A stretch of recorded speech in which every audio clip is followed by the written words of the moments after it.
Hello, everyone. Good morning to you from this part of the world, and depending on whatever time zone you're tuning in from, good afternoon and good evening to you. Wakocha Kingdom, I see you. Good morning to you. So I do hope we all had a very good weekend and pumped up and ready for yet another promising edition of the Forex Morning Mastery. I'm very glad you could join me today. This week is especially important because we are stepping into the last trading week of October. And psychologically, traders often expect a lot of volatility as positions are adjusted and, of course, portfolios are reviewed. So staying grounded and disciplined is very, very key at this point in time. And, of course, during the course of this session, we intend to trading opportunities, especially for the first half of the week. Now, over the weekend, I shared a market analysis where I broke down the GBPUSD, USDJPY, and the gold market. These are the markets I'm watching closely this week, and of course, the USOIL spot. If you missed that video, it's really worth checking out. The link is in the description. In that video, I delve deep into both the technical and fundamental context that drive those markets. So today, we are going to be picking up where we left off in that video, focusing only on the entry zones and what the market is thinking, which is a perfect follow-up to the analysis from the weekend. So I hope we are pumped up and ready for this week. I already have some trades running already, though I'm not really good at the moment in terms of my P&L for today's trading session, but hopefully things will turn around as market evolve. So I will be sharing with you what my plans are and what my intentions are going into this week. Now, for those of you who are joining me for the first time, you're highly welcome. My own name is Sheriff Daramola, and for the next 30 to 40 minutes, I will be guiding you on what my plans are on these assets that I am monitoring for the week. So once again, you are welcome, and I do encourage you to actively engage in the comment section.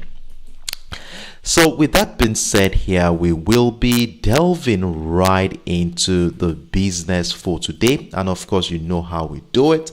The first thing we want to be looking at is the US dollar market dynamic, where we do understand the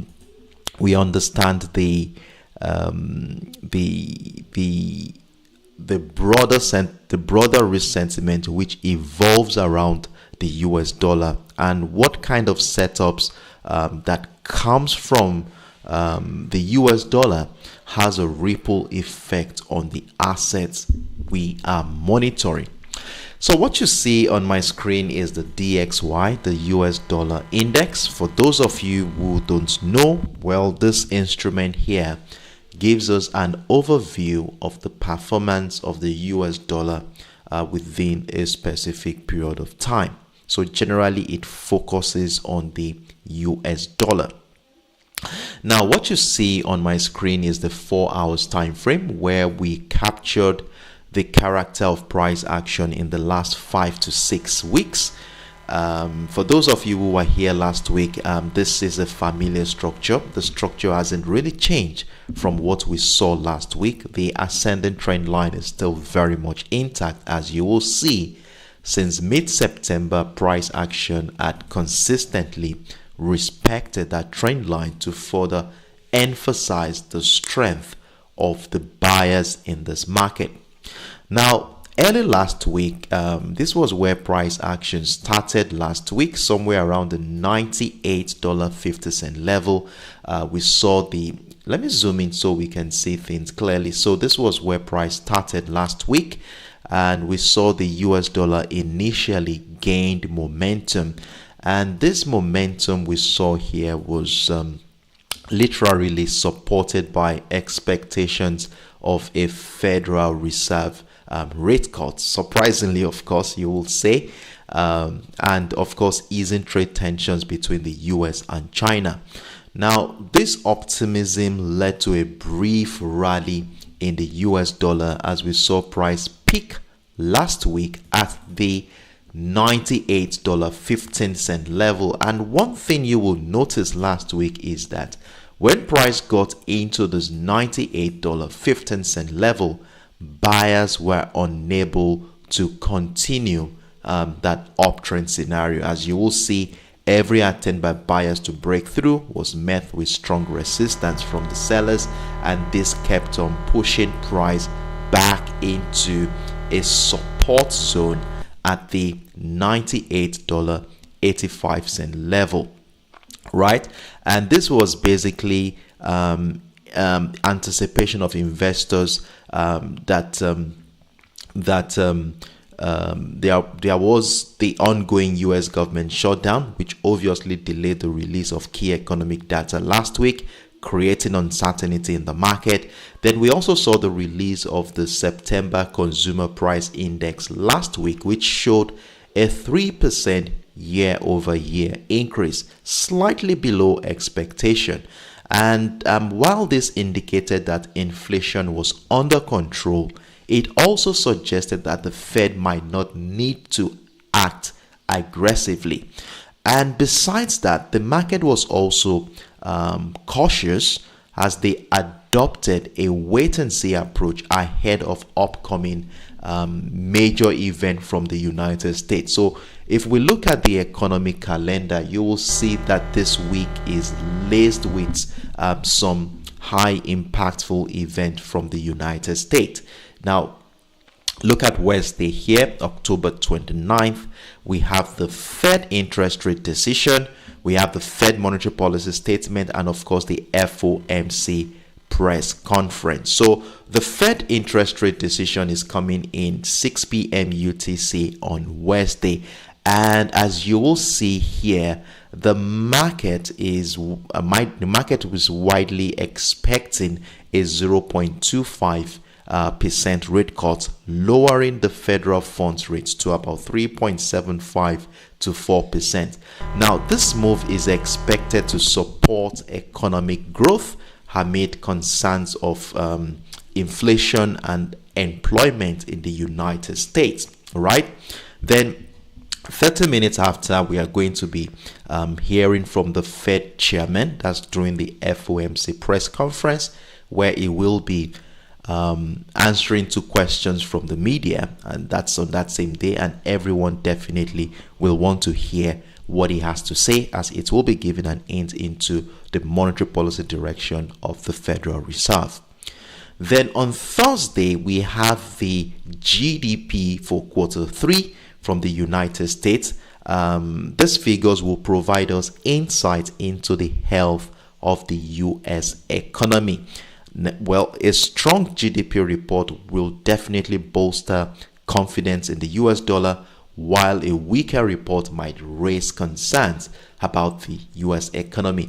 And from what we see here, projection is saying that markets are looking at a 3% expansion, a little bit lower than the second quarter, which was a 3.8% expansion. So we look forward to see what the actual data is going to be like on that one.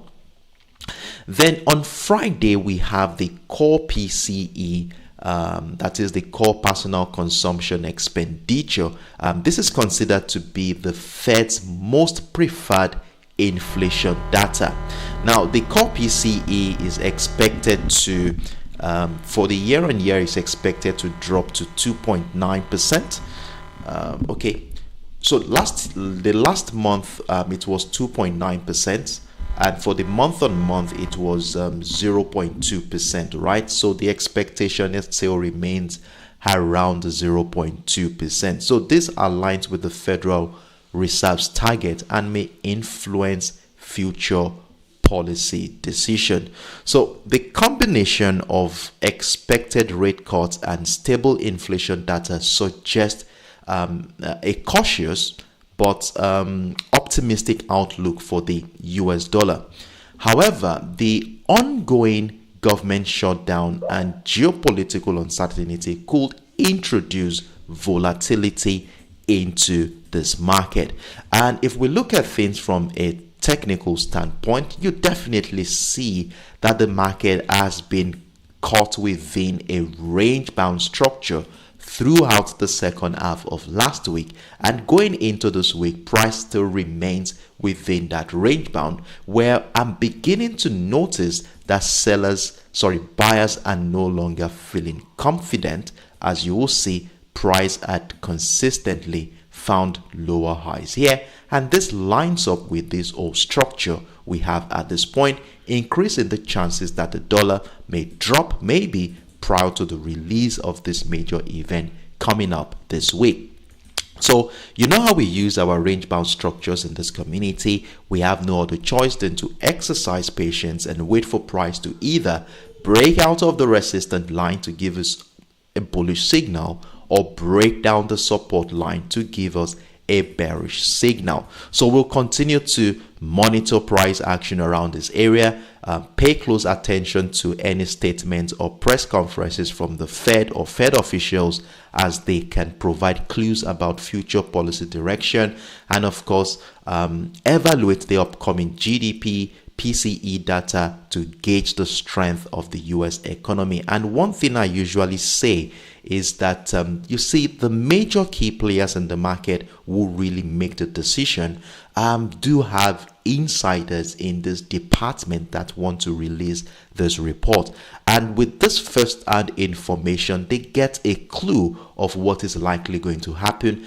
and as a result of that they build up a position ahead of that event. And you know what, these positions they build up reflects on the chart as a technical structure that we retail traders can actually use to help us strategically position ourselves for the big move. And that is exactly what we are going to be doing here.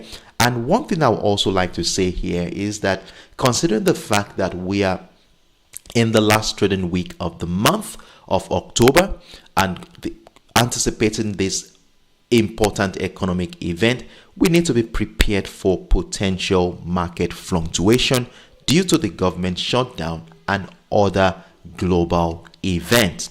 So with this information we have gathered here, let's now go into the chart and let's see how this is influencing the character of price action in the respective assets that we are monitoring for this week.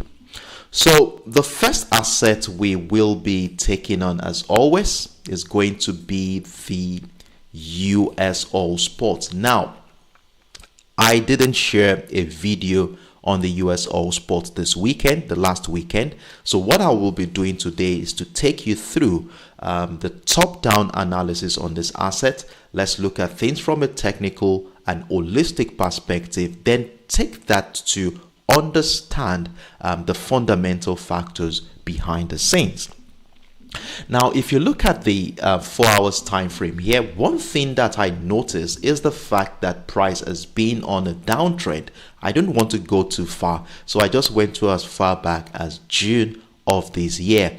And when you connect the series of lower highs, we have this beautiful descending trend line that has supported the bearish momentum. So it is quite clear that the market is on a downtrend, right?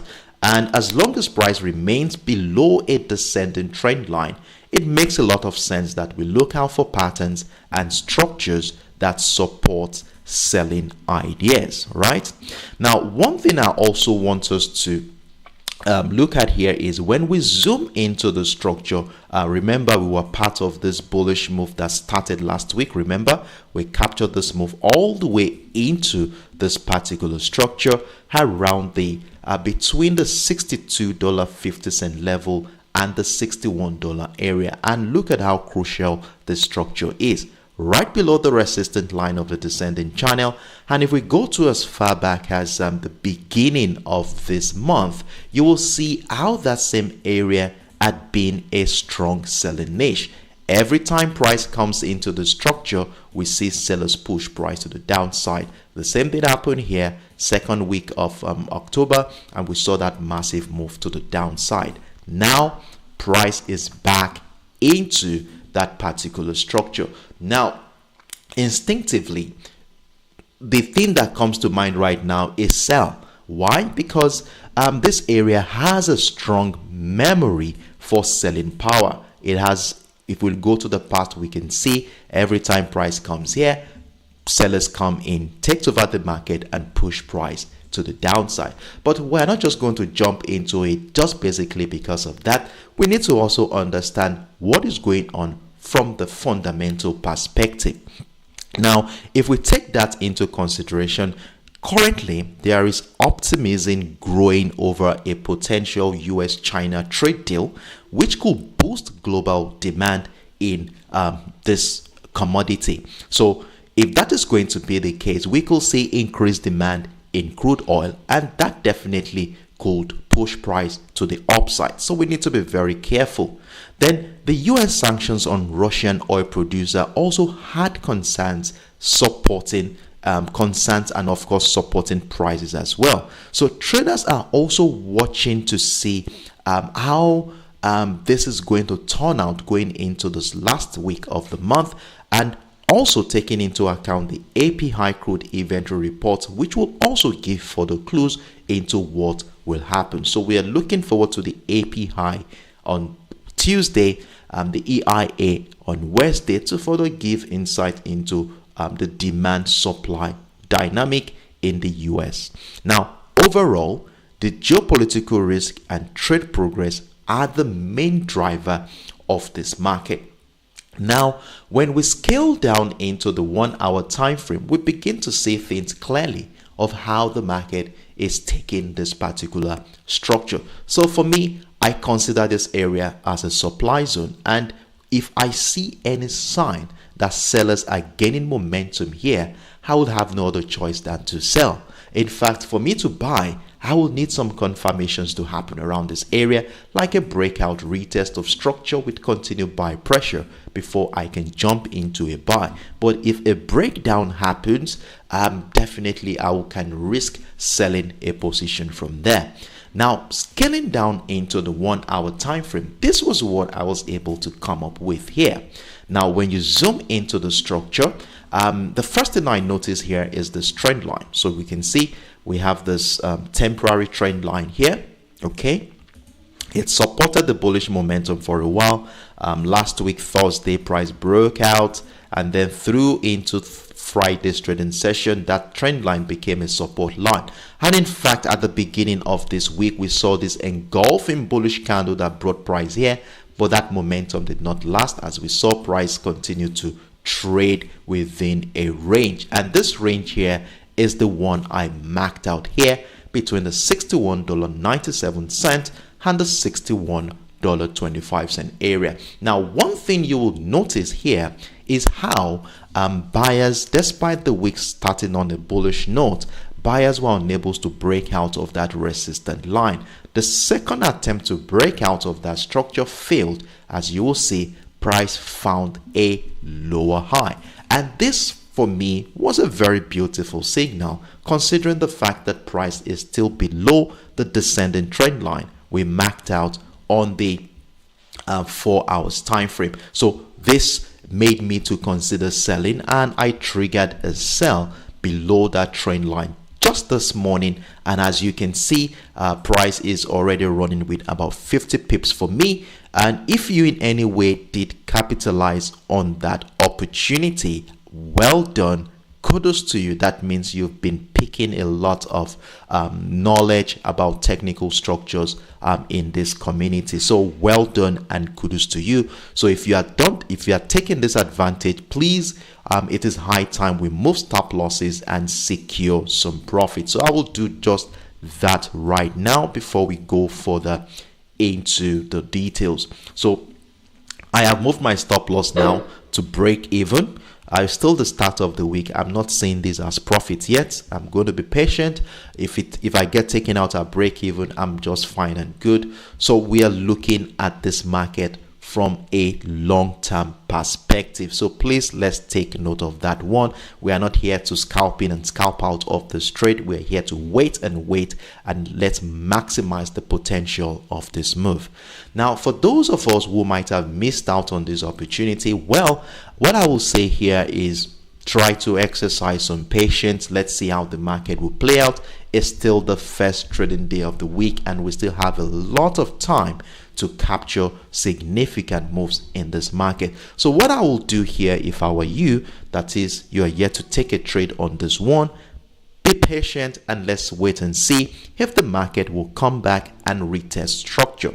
So since we already have a breakout of an important confluence here, that is, the trend line has been broken to the downside, and of course the support line of that range bound has also been broken. So from a theoretical standpoint, whenever price action breaks down a key structure like this or a major confluence like this one, we do expect that price at some point may likely come back, retest the structure in an attempt to continue the downtrend move. So if I were you, if you missed out on this opportunity, let's wait patiently for price to come back and retest the structure. It could take a couple of hours. It could even take days before price comes back into that structure. So let's be mindful of that one. Now, price coming back into structure, we have a zone here that is between the $61.25 and the $61 area, where price coming back into this area and we observe selling pressure will definitely welcome the downtrend continuation. So that is basically what I will be advising you to do if you had missed out on this current sell that I have taken. Okay, I do hope I made myself clear there. Now, remember, I was saying something about the fact that this market is going to be decided by the geopolitical risk and trade progress. And we also understand that two of the biggest Russian oil refineries are presently on US sanction, which could disrupt the supply and of course can increase concerns over supply. And then the US-China trade deal, which appears to be the tension is appear to be easing at the moment, could also increase demand in oil. Now, in as much as we are in a sell right now, we cannot ignore the potentials that buyers can also come into play. Now, if buyers come in, where will be the most suitable area for us to start considering buying? Well, if I do want to buy, I will definitely want to see price break out of the resistant line of that range bound structure. That means that this whole breakdown will now turn out to be a false breakdown. So a breakout of that structure, we are not just jumping in, we wait for confirmations to happen, like price coming back to retest structure, continue buy pressure before we join the bullish move. It could take a while before that happens, so patience is very important.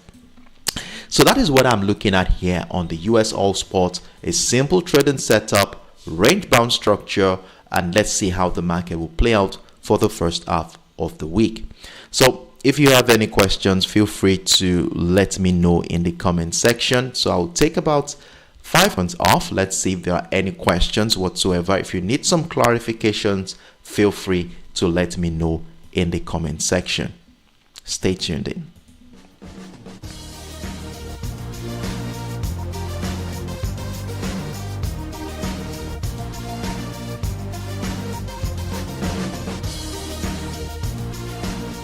Alright, so I see you trade with Zeno.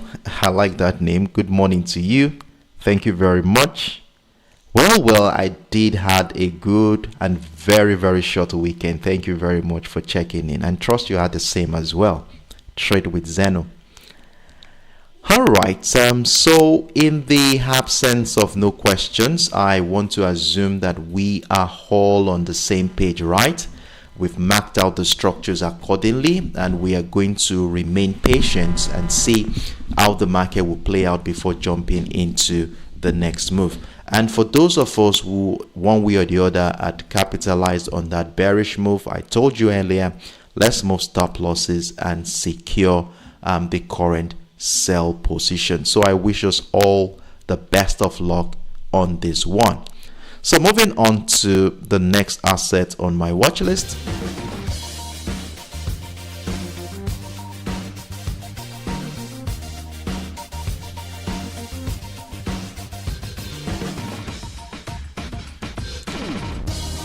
So the next asset I am looking at for this week is the GBPUSD.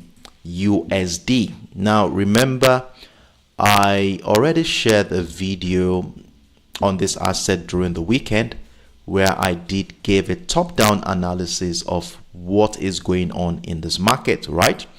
And I also went on to explain the technical side, reflecting how market participants are thinking from the 4 hours time frame. So if you did not watch that video, I encourage you to, as it will give you a background knowledge of how we got to this point that we are in. The link is in the description box below. So what I'm going to be focusing on the GBPUSD is the 1 hour time frame, which is my execution time frame. And as at this morning, so if you watch my video, remember I said my key level for this week is the 1.33250 area, and I did tell you that I will be looking to buy the breakout retest of that structure if I see a good momentum above the 1.3325. Now, generally speaking, one thing about the GBPUSD market is how the pound sterling has remained under pressure.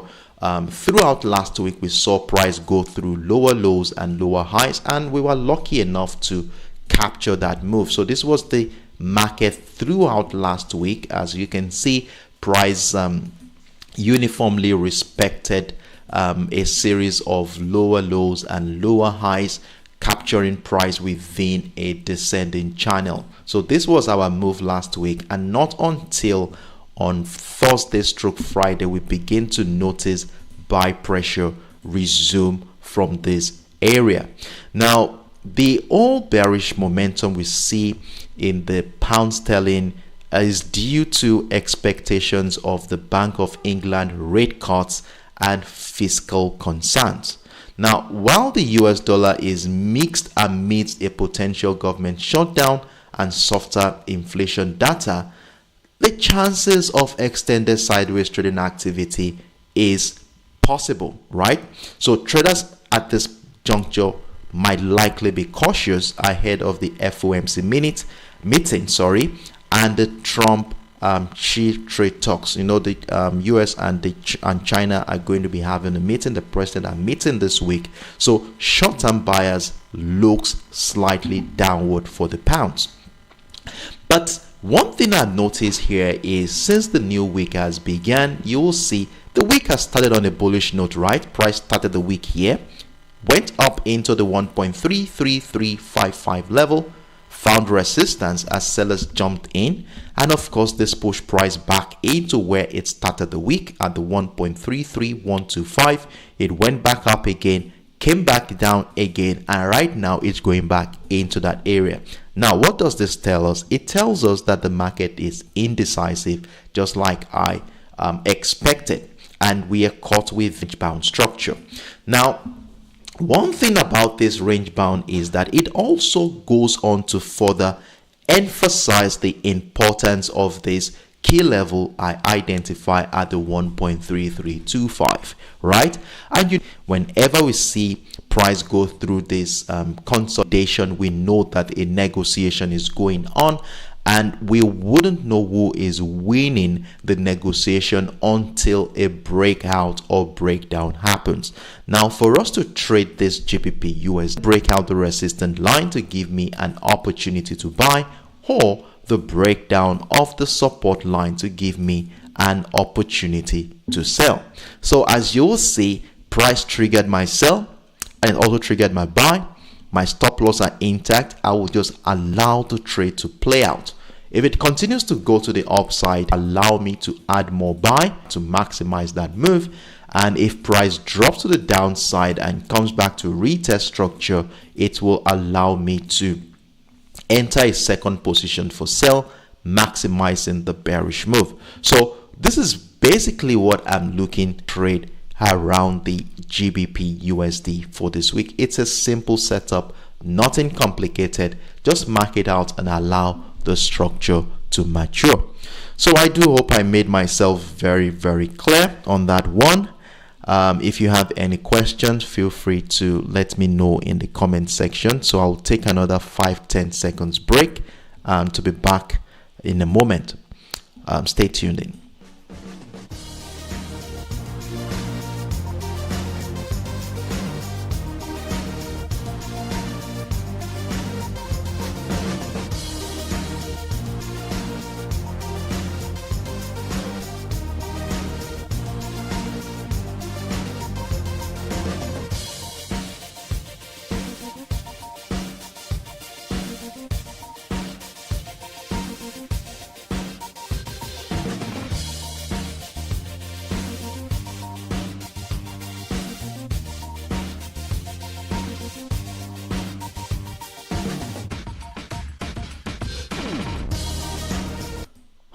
All right. So let's move on to. Okay, I see you trade with Zeno. Glad. All right. So let's move on to the next asset on our watch list.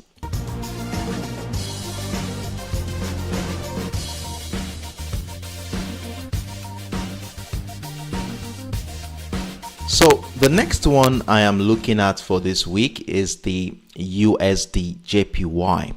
So I already done a top-down analysis on this asset during the weekend. So I do hope you checked it out and saw it, as I'm going to be doing a follow-up on that one. And currently I do have a buy position running already on the USDJPY, though it's still in a loss. I'm hopeful that it will run as expected, but I'm hoping to any direction that the market plays out. Now, the yen currently is looking as if it is getting stronger, isn't it? And for those of you who saw my video on the USDJPY, I did emphasize how this area around the 153.100 has been a strong selling niche. And when I looked at it in retrospect, I was surprised why I did after noticing sharp rejection since the week began. So let me show you what has happened since the week began here. So we saw this whole move happen this week. Price started the week around the resistance line. It dropped right into the support at the 152.655. It made an attempt to break out, but it wasn't successful, as that candle evolved back into a shooting star candle, which theoretically tells us that sellers are present in the market. And look at what happened since price rejected this place. We've seen price move over 38 pips in that direction. So it's painful I missed out on that one, but what can I do? Sometimes the market can be very, very tricky. So for me, I still think that we are within sellers territory at this point, especially for the fact that price still remains below this 153.100 area. But one thing that needs to be taken into account that still makes me very cautious about that idea is how price still remains above this trend line. And you know how we use our trend lines. As long as price remains above them, we still maintain a bullish bias. So even though the yen is slightly looking stronger this morning, especially after Japanese inflation data. I still think that the gains the yen is accruing right now can be capped by a dovish new prime minister. Remember, they just got a new prime minister about 2-3 weeks ago, who is well known to like spending, and that of course reduces the chances that the Bank of Japan may be planning to hike interest rate anytime soon, which is not a very good signal for the Japanese yen. And if we consider the fact that price still remains above the ascending trend line, it further buttresses the chances that this strength of the Japanese yen we see here is going to be capped. And on the other side, the US dollar is also under pressure from expected Fed rate cuts. The key events this week, the FOMC. We also have events from the from Japan too as well. Yes, we do. So Bank of Japan, let me include the Japanese economic calendar. So let's do this like this.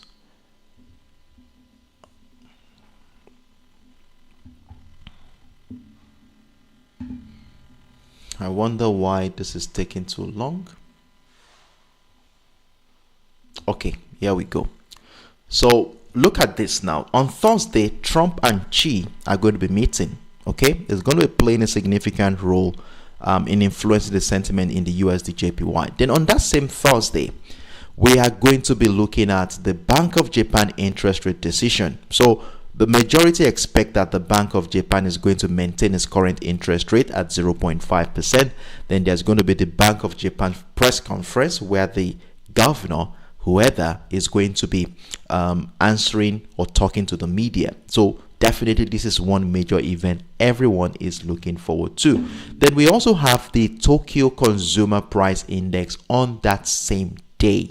So this is an inflation data, and it will be giving us an insight into how inflation is faring in the Japanese economy. So the Bank of Japan too also has some major event to look out for. So at the meantime, based on this fact, I like to follow my technical structure, as I think my technical structure gives me an insight into how the market is thinking. And for the fact that price still remains above the ascending trend line, well, I have no other choice than to maintain a bullish bias at this point. Now, the only condition that will now make me to jump into that sell is only if price breaks down, retest the trend line with continued selling pressure. This could take a day or two before it manifests, but that will be the only condition that will make me sell. And if it just dropped down sharply without retesting the structure, that means I would miss that trade and pass it. So let's see how the market will play out. I have a buy position running on the USDJPY. It's not doing very well.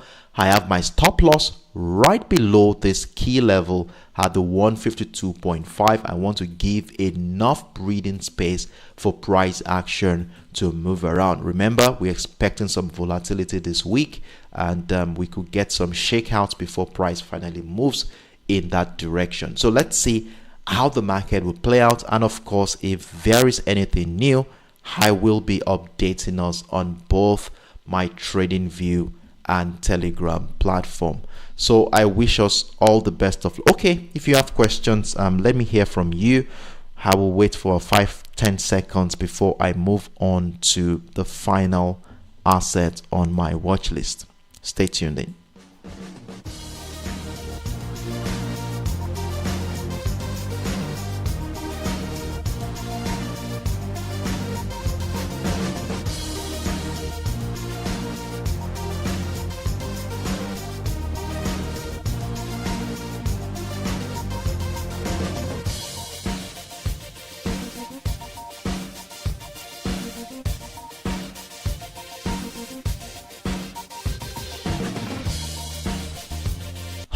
All right. So I guess we are all on the same page. Have you marked out the structures?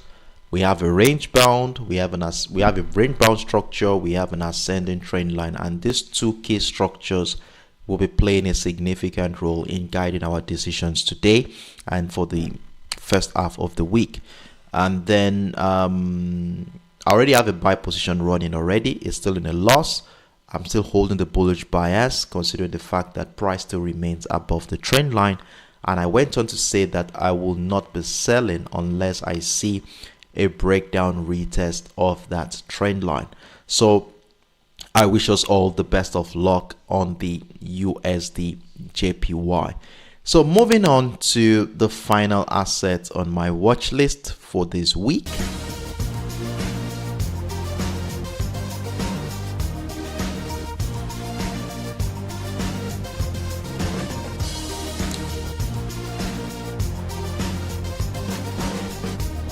So my final asset is the XAUUSD, popularly known as the gold spot.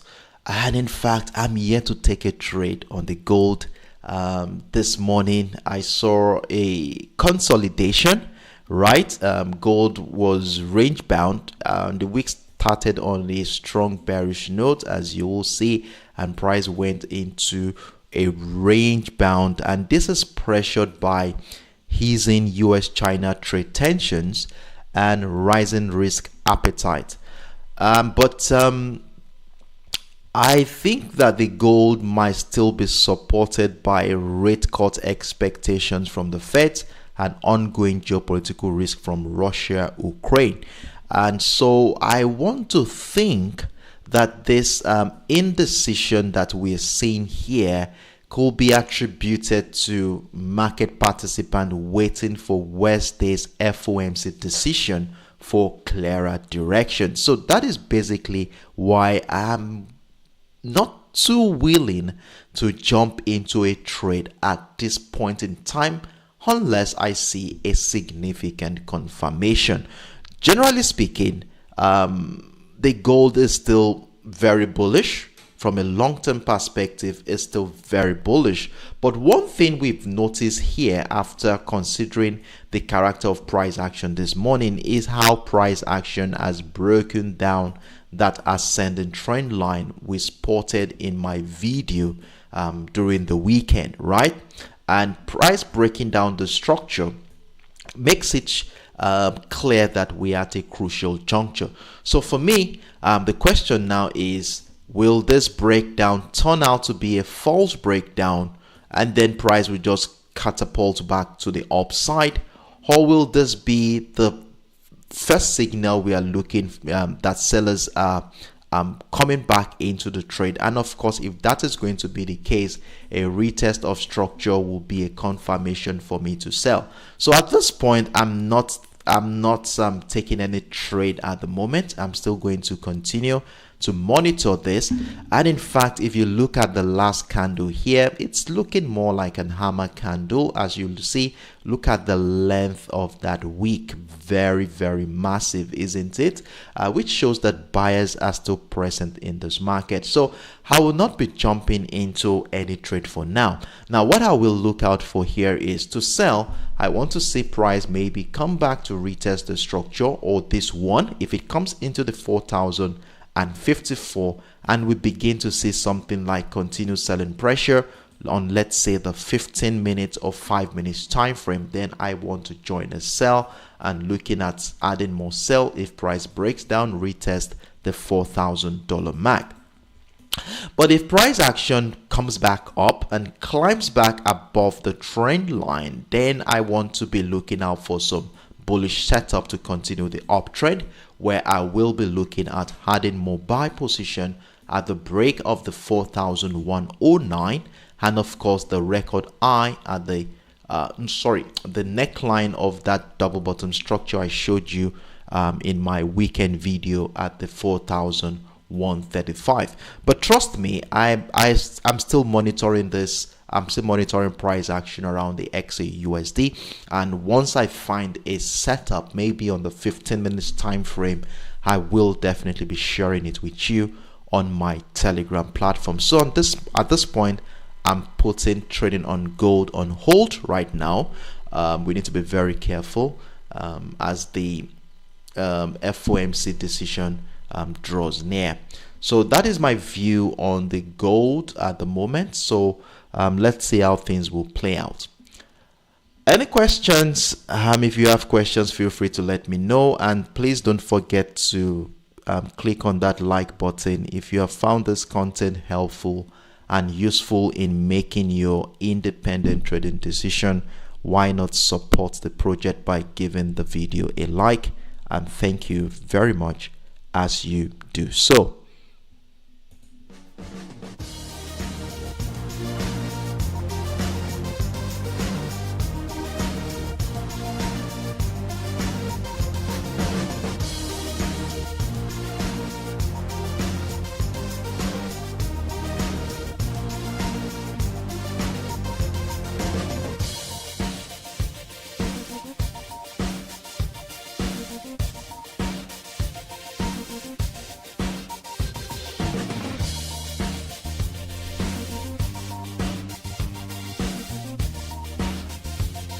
All right, so in the absence of no questions, I guess we are all on the same page, right? And it's on this note we have come to the end of today's Forex Morning Mastery.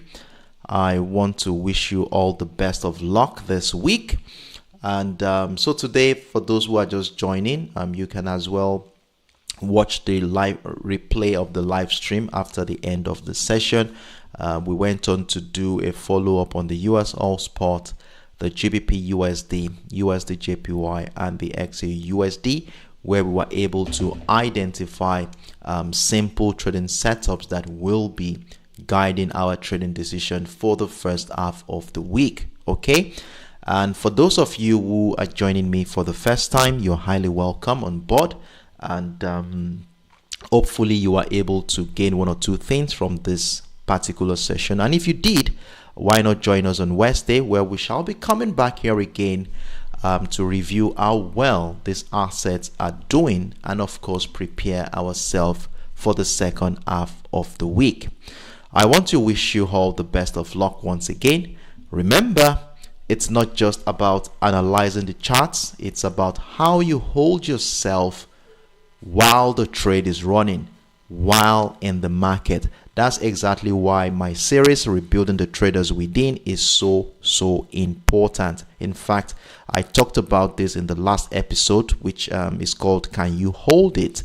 We explored this in depth. You can check it out through the link in the description box below. So as you wait patiently for our setups to mature, remember your risk management rules, stick to your plan, respect your stop loss, and avoid over trading. Patience and discipline are what turn good analysis into consistent results. So it's on this note, I wish you all the best of luck. Trade smart, trade consciously, and do have a wonderful evening. Bye.